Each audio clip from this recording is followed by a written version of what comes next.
Okay, so first of all, thank you all for being here today. I know a lot of you are AIG specialists. I am not an educator myself. I'm a multi-passionate creative, so I wear a lot of hats. I do a lot of things. I'm a writer, musician, entrepreneur, jewelry designer, and speaker.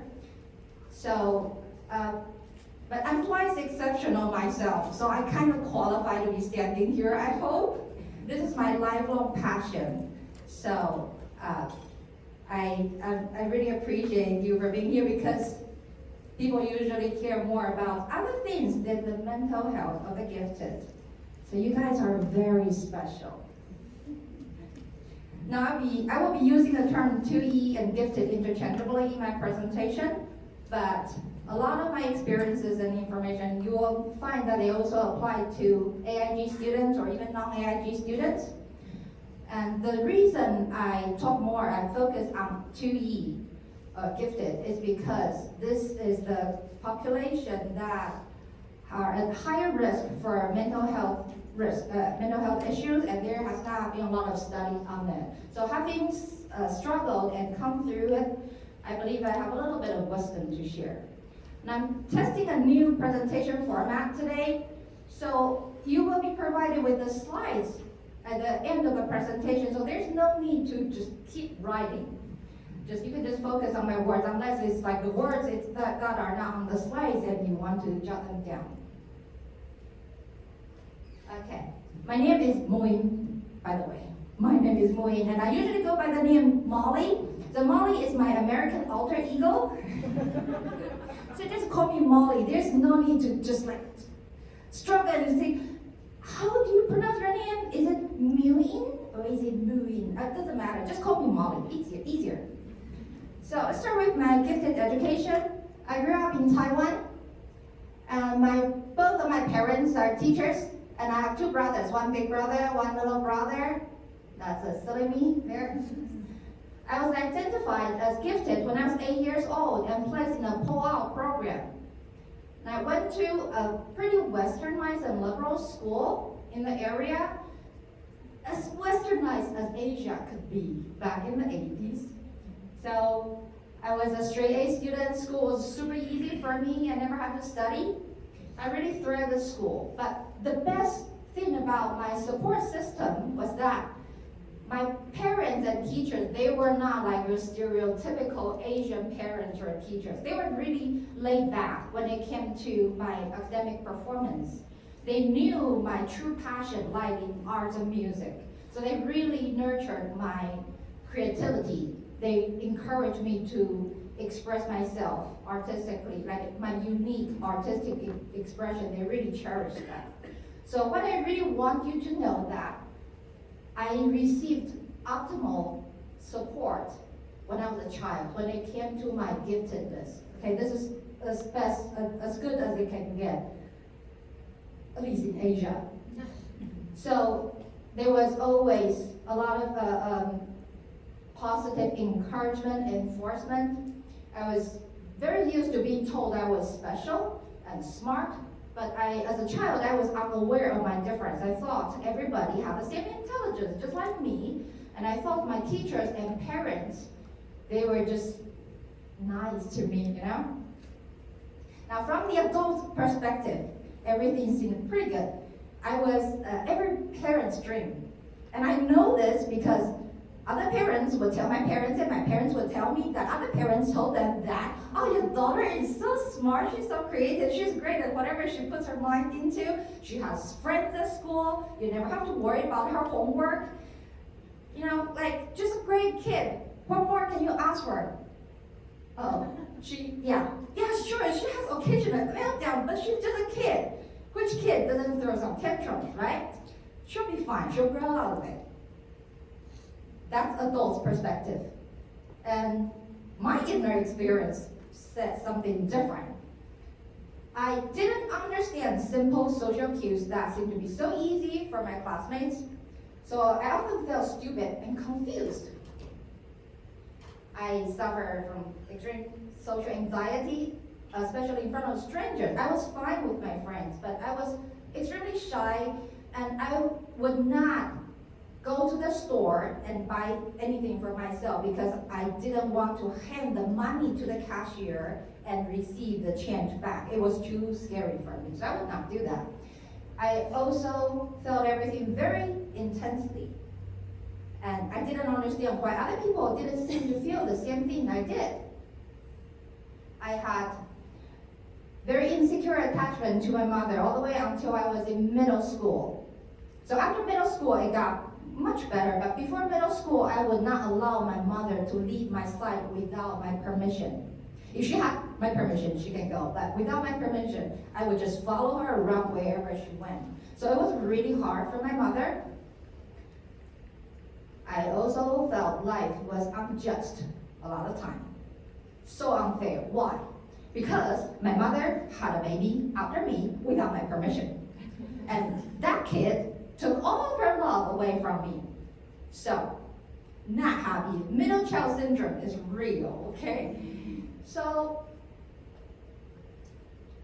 by now, has anyone figured out what my real issue was? If you are familiar with neurodivergence, what was my problem there? Anyone else? We'll reveal that in a little bit. My emotional issues were overlooked, even though I received optimal support when it came to my giftedness.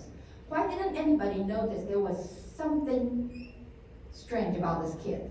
Because first of all, there was not a lot of mental health awareness back in the 80s and 90s. Secondly, I excelled at school. I did so well. There cannot be anything wrong with me because I seem to be handling with everything pretty well, at least from the outside. Thirdly, I'm an artist. And you know what people say about artists? That we are hypersensitive by default, right? So it was pretty normal or even required for artists to be hypersensitive. But the real issue is I was actually autistic and nobody knew. I didn't know that myself either. Back in the 80s and 90s, the definition of autism was very different from today. And I actually only found out I was autistic last year, so this is also very new to me. And the reason a lot of autistics with higher IQ are not diagnosed because there are a lot of shared traits of autism and giftedness. I'll just give you a quick rundown. Idealism, intense focus on one topic, high learning drive, sensory differences, vivid imagination, difficulty sitting still, challenges with emotional regulation, niche areas of expertise, logical precise thinking, divergent thinking. Now this whole big list applied to me, except difficulty sitting still. I don't have ADD, so I never really had issue with my focus. I have more of an OCD type of focus, so when I am really fixated on something, I have trouble letting go. My autistic traits, the most distinctive autistic traits when I was a child, is just among everything else. Emotional intensity, we already talked about it. I also had a very high learning drive, and now this, of course, a lot of gifted kids have this. So I love to learn. Learning makes me happy. That's my happy place. That's why I excel at school, because I love to learn.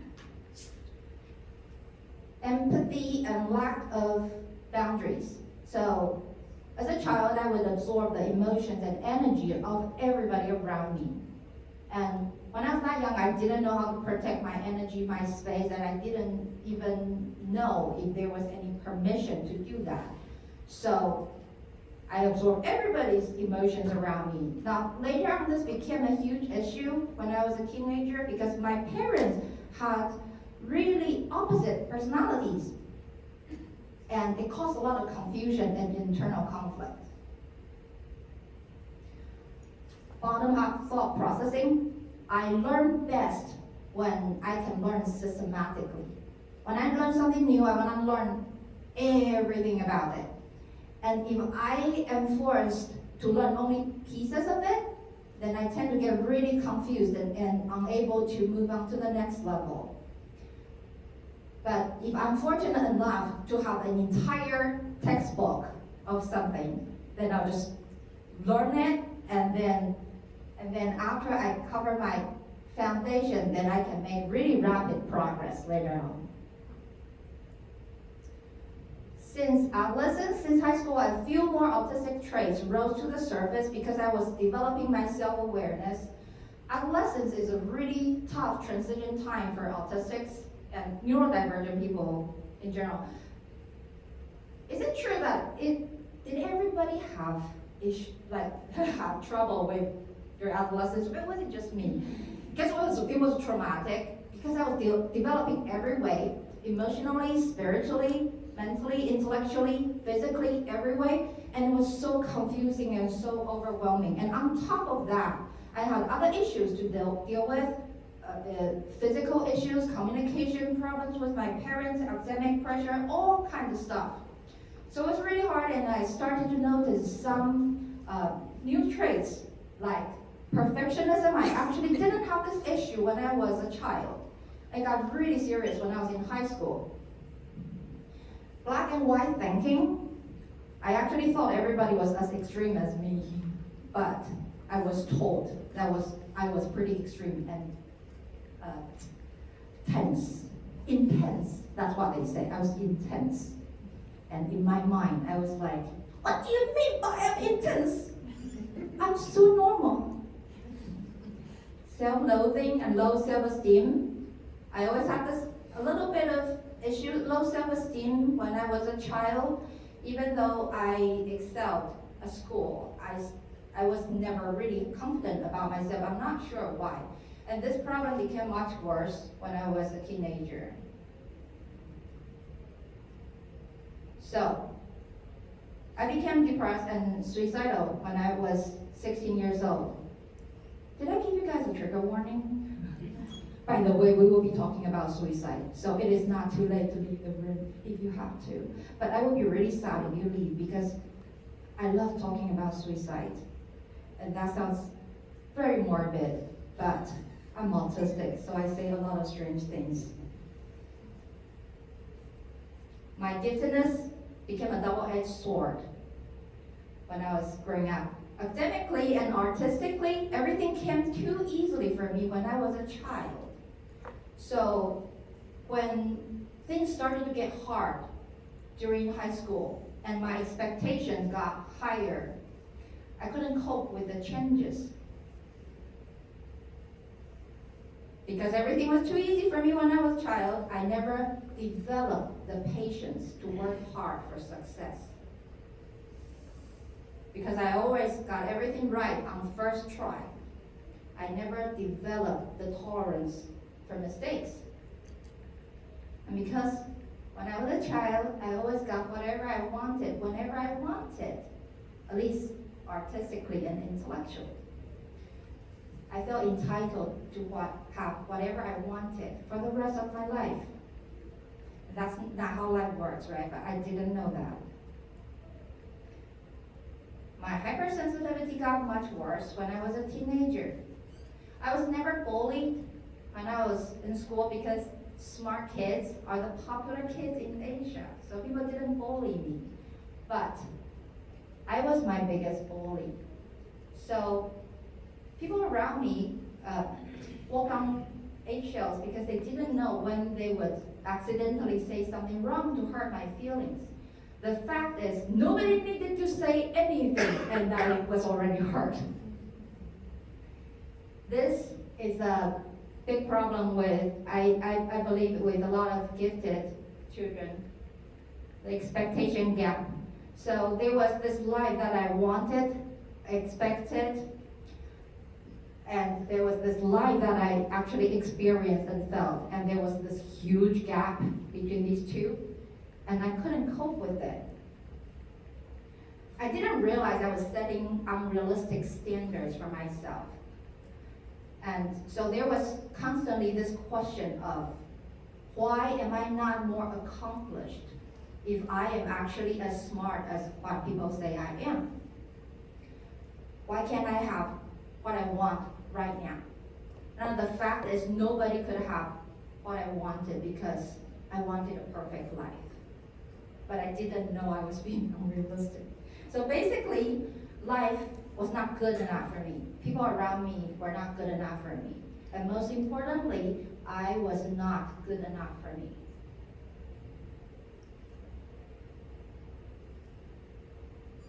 So I struggled with fear of success and fear of failure, and I stopped trying my best.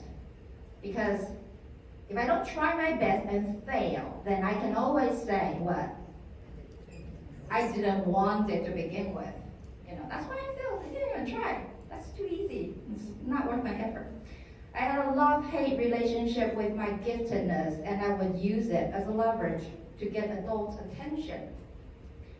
I was really obsessed with writing when I was in high school, and I remember there was this one time I tore my manuscript in front of a teacher who really loved my writing, just to demonstrate that this is my talent.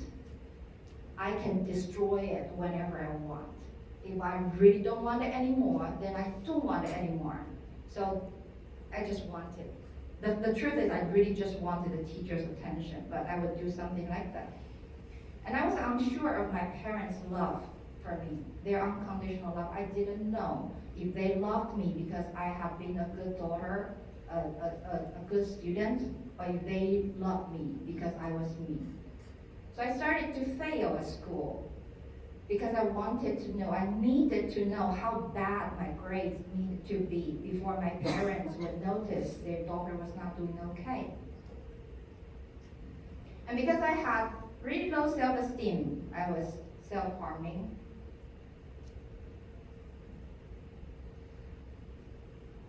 Autistic people in general, the whole autistic people in general, are 9 times more likely to have suicidal thoughts than the general population.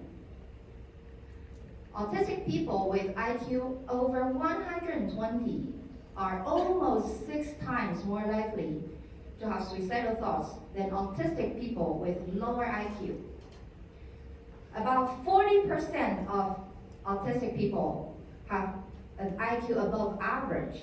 So I did a little bit of calculation based on the 3 stats I just showed you and came to this final calculation.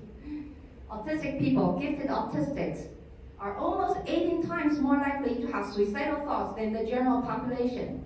When I figured this out, I was so excited because I finally felt my suicidal thoughts were validated. I never knew why life felt so hard for me. And every time, and I felt ashamed to talk about it because I really had a pretty good life. And I didn't understand why I still suffered. By the way, autistic females are 3 times more likely than the general population to succeed in suicide attempts. So basically, not only are we more likely to have suicidal thoughts, we are also a little better at succeeding in suicide attempts. Suicide risk screening tool. Do you all know about this tool? So raise your hand, do you know this tool? So not a lot of you. Okay, so ask suicide screening questions, ASQ. This is a very simple 4-question tool, and I believe ASQ saves lives. I really feel it needs to be implemented more as schools. Now again, I am not an educator myself, so I really hope you could work with your schools to implement this. I believe ASQ saves lives because my first suicidal attempt was when I was 13 years old. Now at that age, I wasn't actively thinking about how to commit suicide. I was thinking, I don't like my life. I don't want to live anymore. That's what I felt like at 13 years old. And I never told any adults about those thoughts because I thought everybody was just like me. I thought it was normal to be unhappy. And I thought I just have to deal with it because that's just the way life is. It's misery. And also, nobody asked me about it. Like, no adults asked me, are you doing okay?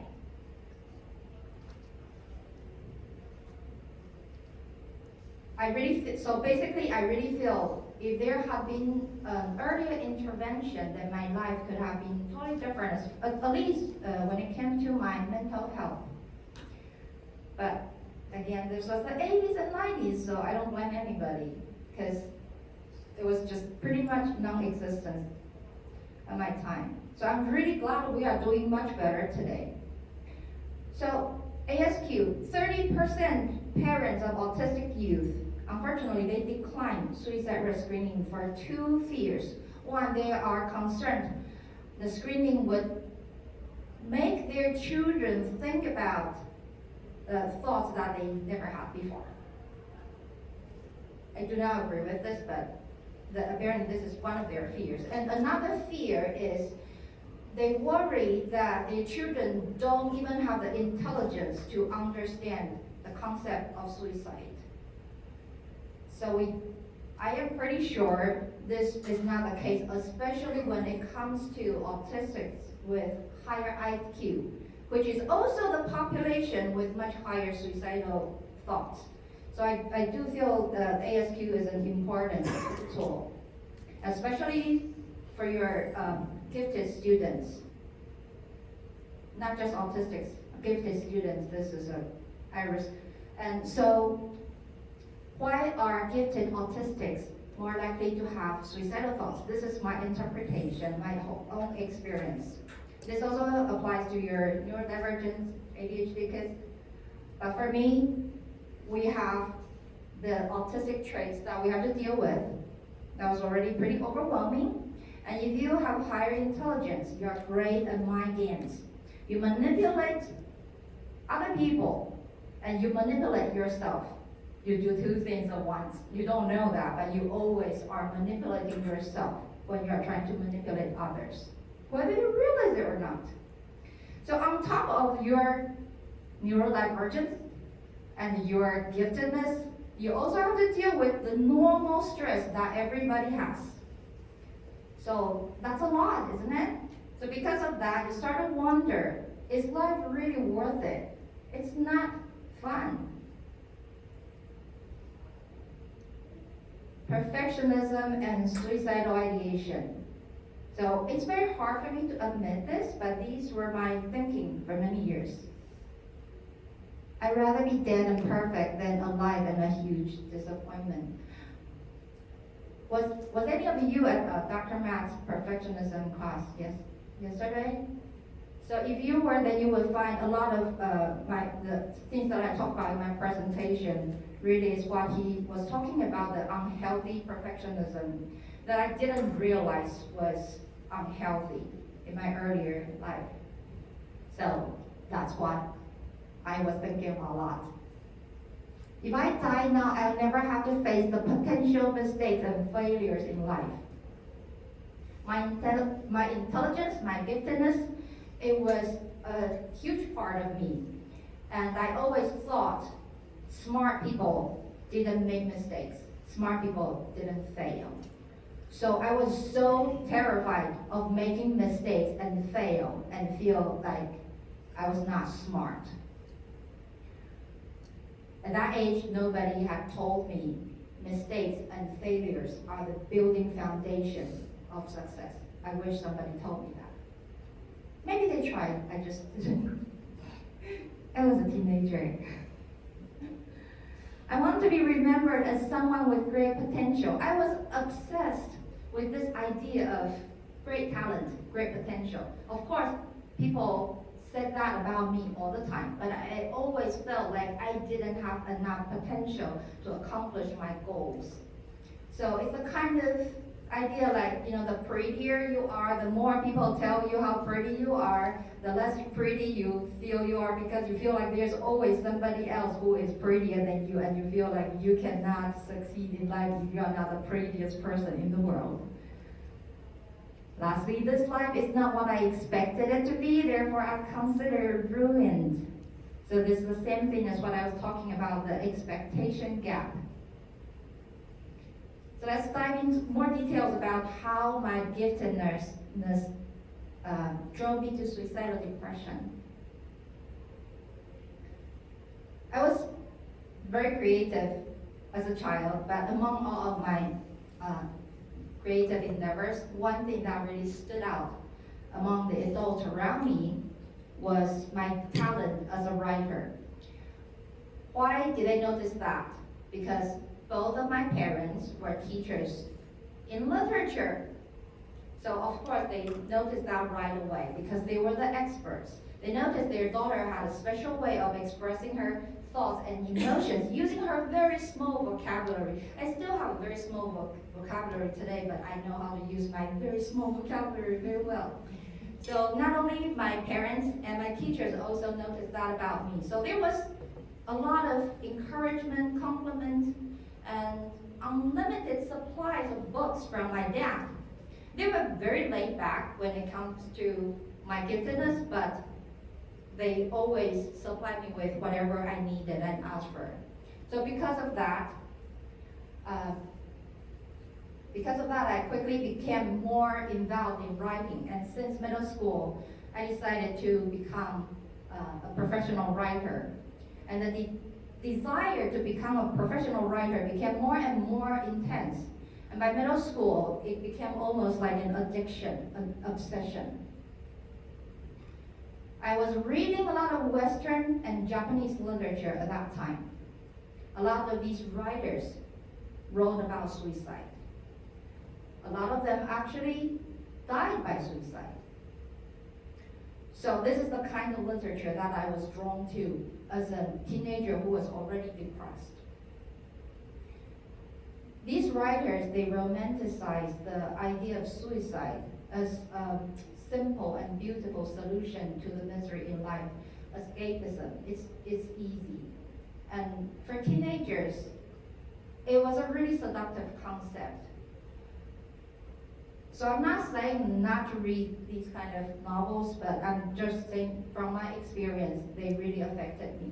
Because I was trying to be a writer, and these were considered masterpieces. And I wanted to create masterpieces. So I read those books, I wrote in that style, I was thinking like those writers, I was feeling like them, I was completely immersed in a suicidal ideation. And it sounded totally legit to me at that time. I was using writing to regulate my emotions. And I noticed the more I wrote, the worse I felt. Because writing the way I wrote, it was just sending me in this downward spiral, and the negative thought patterns. Yes? So you said before that your teachers were reading your writing. Did no one ever question that you started writing in this suicidal ideology and say something to you or your parents? They didn't say that to my parents, but I am about to come to this part. So basically, I talked to my teachers about it. I told them that I'm really suffering. And my school counselor, whom I talked to regularly, actually knew I was having suicidal thoughts. But they weren't talking to my parents. I am not sure how it works in the States, but at least in my time, so basically, they weren't talking to my parents. And at that age, I also didn't want them to talk to my parents because I was a teenager. I don't want to talk to my parents, and I also don't want anybody else to talk to my parents. But I knew to ask for help. So I went to my teachers for help. And my teachers, they all cherished my gift as a writer. So what they told me, they encouraged me to keep writing. And they told me, great art comes from great pain. So you need to keep writing. This will help with your pain. So keep writing. This is what they told me. I don't think they realized how serious I was, how much I was suffering. And I don't think they understood the power of their words in me. Because at that time, that definitely was not what they wanted, but I was wondering if people loved me because I was a good writer or because they actually loved me for being me. So this problem of not knowing if I was unconditionally loved, that was a theme in my earlier life until I was about 20 years old. It was not really about what people around me did, but it was more about what I expected life to be, what I expected love to be. It was how I perceived the world. So I really don't blame my parents or teachers for causing my depression, because I don't think they were the causes. I feel there was a lot of things about me that made me feel that way. And when I found out I was autistic, that really explained a lot of things. So, how did I come out of suicidal depression? Self-love. So this is what I talk about in my signature keynote. I'll just give you a quick story of my decision process and what happened after that. We have a quick timeline of this is when I received gifted support from age 8 to 16. We started to focus on writing when I was 16 and stopped when I was 20 years old. That was the time when I was suffering from major depression. So, I'm not proud to share this, but I believe it's important for you to see what was going through my mind at that time. So you understand this is how gifted individuals, the thought process of gifted individuals are a little bit different from other people who just are suicidal because of some traumatic events happen in their life. For me, it was a chronic thing. So it may not make sense to you, but it makes perfect sense to me at that age. When I was 20 years old, I hit the rock bottom, and I knew I can't continue to write anymore if I wanted to stay alive, because it was too toxic and painful for me. But at the same time, my desire to become a great writer was so intense, I was ready to die for it, because that was the only thing I wanted in life at that time. So here's the issue. When you are highly gifted, being mediocre feels like a death sentence. My giftedness is my identity. Who am I if I'm not a writer? So these are the questions that I had when I was suicidal. Not the questions that you would imagine, right? And one day I had this serious conversation with myself. I felt like I really needed to make a decision. I either need to commit to staying alive, or I need to end it all. I can't just have a stash of pills sitting in my room, luring me every time I had a depressive episode. So I needed to make a decision. So I thought, would mom and dad prefer having a dead daughter who was an extremely talented writer? Or would they prefer having a daughter who is alive but mediocre? And at that age, I didn't know. I didn't know my parents loved me unconditionally, even though they did everything they could through action to show me how much they love me. I didn't know. But I took a chance that maybe they do love me unconditionally. So I decided to stay alive. But at the same time, life was too miserable for me. So I thought, if I want to stay alive, I need to find a way to make myself happy. Otherwise, I can't tolerate this life anymore. So that's your 2 steps to overcoming suicidal depression. Step 1, try to live for those who love you, those you love, those who love you. And step number 2, find a way, no matter what that is, find a way to make yourself happy so you can stay alive for your loved ones. So what made me happy?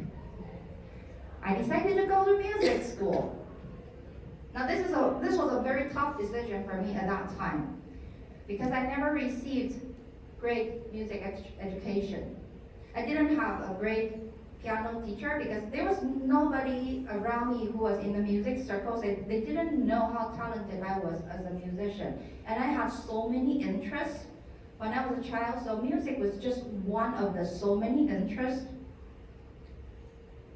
And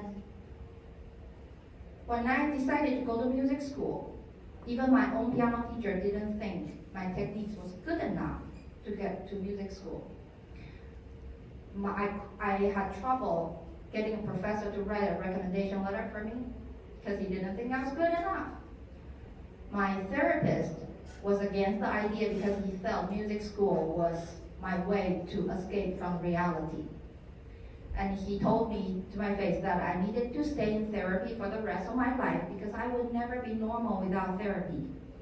And of course, my parents, they didn't want me to do that either because I was halfway through my bachelor's degree at the best university in Taiwan. So they wanted me to get that degree first before going to music school. But I was so done with life, and I wanted to go to music school right away. And eventually, my parents gave in and supported my decision. And that was when I finally realized how much they loved me. I finally knew they loved me unconditionally. And after that, I started to come out of depression after going to music school. Because the rigorous music practice at music school became my new way of emotional regulation. So I stopped writing and I started doing music. And music practice involves both left and right brains. So I could really feel it when I was practicing the piano. I could really feel my brain really healing, building new neural pathways. There's no proof. So that's just how I felt. It felt like that. And I learned a lot of social emotional skills from music lessons, the interactions with my professor and other musicians. The complexity of classical music provided intellectual stimulation. So your gifted children, they need intellectual stimulation. They may not want it, but they need it. So for example, like today, if you give me an option of preparing for my presentation or binge watch Netflix, I will always pick Netflix. But I can't and I won't do that because I know that is not good for me because I actually need intellectual stimulation. Otherwise, I would just rot. I would feel the rot. Here's a quick timeline of the same picture, the same slide we saw before. Now we add music, my music education. When I started really early, but my first teacher was not very good. And by 16, I was so frustrated. I just quit piano, completely stopped playing the piano. And then I started to focus on writing. When I was 20 years old, I found a new teacher who helped me rebuild my foundation. And really, so that's when I started to become really passionate in music. And then I stopped writing. So remember, this was the time when I was suicidal. So I stopped writing, and then I decided I want to go to music school. And then I started to heal. It took me many years to come out of major depression. But I continue to get better every day, so we won't have time for this. So that's the piece that you heard at the very beginning. So in his emergence theory, Derek Rydell talks about how every one of us has a seed inside. When the condition is perfect, the seed germinates and desires to become the fully expressed version of itself. What does this mean? An acorn wants to become an oak tree. An apple seed wants to become an apple tree. A wildflower seed wants to become a wildflower. Nothing is better than the other. So you want to become the fully expressed version of yourself. Our job as our own gardeners is to keep supporting, nourishing our own seeds so we can become the best version of ourselves. Now your jobs as educators is to help the children, help create the best condition for the children so that their seeds can germinate. And then you need to learn to support and help them understand how to support themselves so they can continue to nourish themselves, support themselves after you are no longer their teachers. Does anyone here read Chinese? I guess not, so I'll translate this for you. It says, let's sing a lullaby. A girl with slim finger could have become a concert pianist or composer, but she chose to write. A 20-year-old life is honest and pure. Her deepest gratitude is to her parents. Her deepest apology is to herself. If she can survive this, she will do many, many more things. And she will show people about love. I drew this a few months before deciding to go to music school. At that time, I was really fighting the desire to go to music school because I didn't think I was good enough. But eventually I did go to music school. I eventually did become a concert pianist, a composer. And now I'm standing in front of you talking to you about love. So, yeah, so basically this is what happened. That seed deep inside you, it's always there. And I didn't know this at that time, but it turned out the decision to go to music school was my first act of self-love. Because that was the first thing that I truly did for myself when nobody believed in me. So that was part of the reason I started to come out of depression, because I was finally learning to love myself. And after I got my music degree, my life changed again. I decided to become an entrepreneur. I built a successful handmade jewelry business online. Now, if you saw this thing from other people, I was the original designer, okay? Please do not buy from copycats. So my business was really successful, and people always wonder, how did you build a business in a foreign country when you're just an international student? You don't even speak perfect English. How did you do that? And what people don't realize is, once you complete the rigorous training from music school, you can pretty much do anything you want. You can do anything you put your mind into, because music school is really hard, okay? And on top of that, music school turned me into a brand new person. It gave me it helped me develop a new set of characters of success that's so important for everything I did.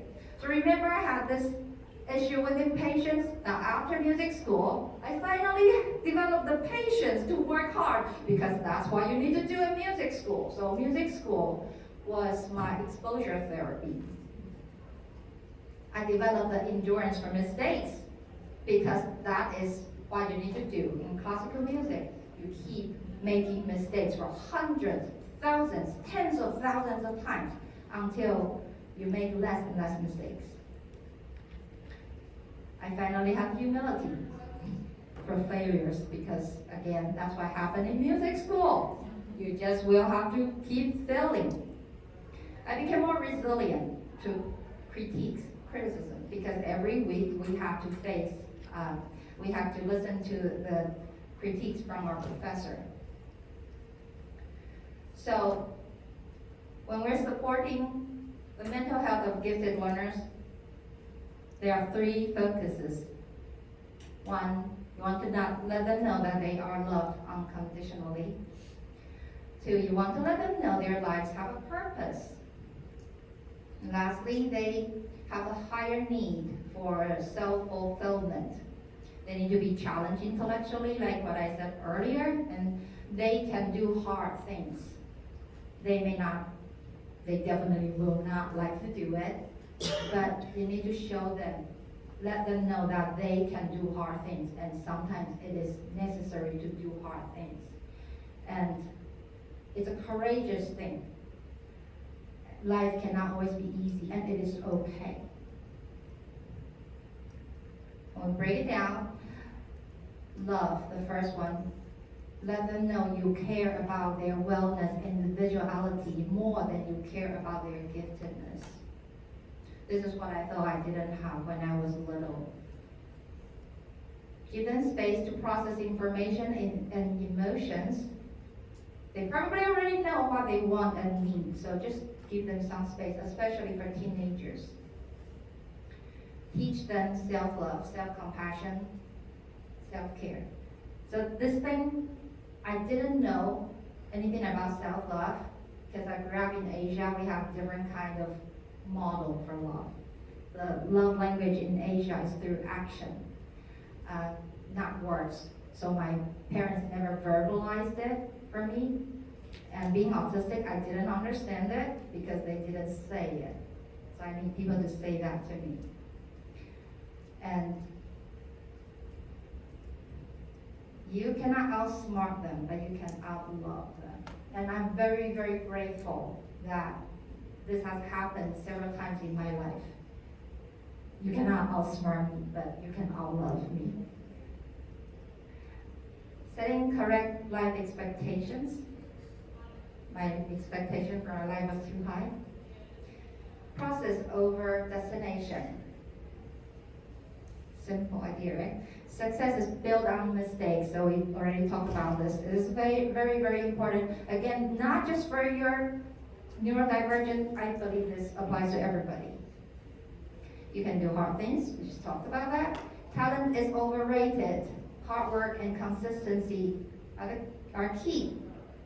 Spirituality, so I am here today because of love and because of spirituality. Now it doesn't matter what you believe in, but I think it's important to know or to believe that there is a higher intelligence, something out there that is smarter than me, that helped me with my humility. So that's really, really important.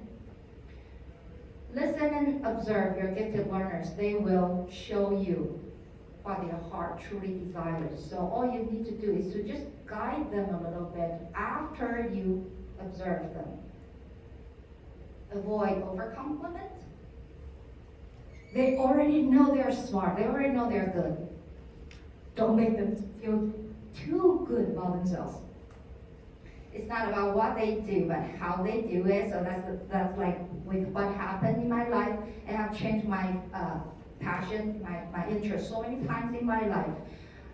So from the outsiders, just like my life just seems everywhere, but to me, there has always been just one single focus. I want to know what I'm made of. I want to become the fully expressed version of myself, and I will do it with any means. So we don't have time for this. Anyone wants to stay, we can come back to that, but that was me playing the piano. So before we finish, I want you to know, as teachers and parents, your intention is more important than your methods. Because if you have the right intention, it will help you find the right method. So I know today I may not be providing you with a lot of methods, but I want you to know to have the right intention. And know that during this process, you will most likely hurt them. You may not mean it, but you will hurt them, and it is okay. So give yourself compassion like you give these kids. And know that they love you more than you realize. You may just be the most important people in these kids' lives, even if they don't tell you. They think about you. I think about my teachers to this day, and I'm just incredibly grateful for the amount of support I received through my life. So on behalf of these children, I thank you for doing your job. It's so hard, but you are doing a great thing you are really changing their lives, even if you don't realize. What I wish someone had told me when I was young: I love you no matter what. I love you no matter what. What's the next one? I love you no matter what. You need to say it 3 times to show how important it is. And lastly, you need to learn to love yourself no matter what. So let the kids know this. This is the best gift you can give them, especially for your neurodivergence, because we really have a hard time learning ourselves because we're so different, trying to fit in, and it's really hard. They need to know it's okay to be themselves, even if they're a little weird. Lastly, love them and trust them, and they'll grow up and do some cool things. Like if you think I'm a little cool, hopefully. So that's my 15 minutes. This is the slide that I promised. You scan the barcode and answer a few questions, give me some feedback, and it will take you, it will email you the slides. You can also go to the URL directly if you don't work with barcodes. Some people don't like barcodes. If you find value in this presentation, and if you know someone who may find value in it, please share my information with them. I am recording. I believe I'm recording. So if it records successfully, and if anyone wants a recording, just send me an email. You can also connect with me on social media, and I will stay here to answer any questions for as long as I want. Does anyone have any question for me? Or you can just come forward if you want to talk to me privately. I just want to thank you for being so brave and courageous and sharing your story. Thank you so much. Thank you so much. Yeah. I will second that. Thank you for sharing. I think that it'll be very helpful, in the future for me and my students. Great, thank you. Yeah, because I'm trying to be as honest as possible, and I'm not sure. I have been told before that some of my ideas, some of my thoughts, they could be like, that's not how other people think. And I didn't realize it because every one of us, we pretty much just live in our own world and we just assume everybody is just like us.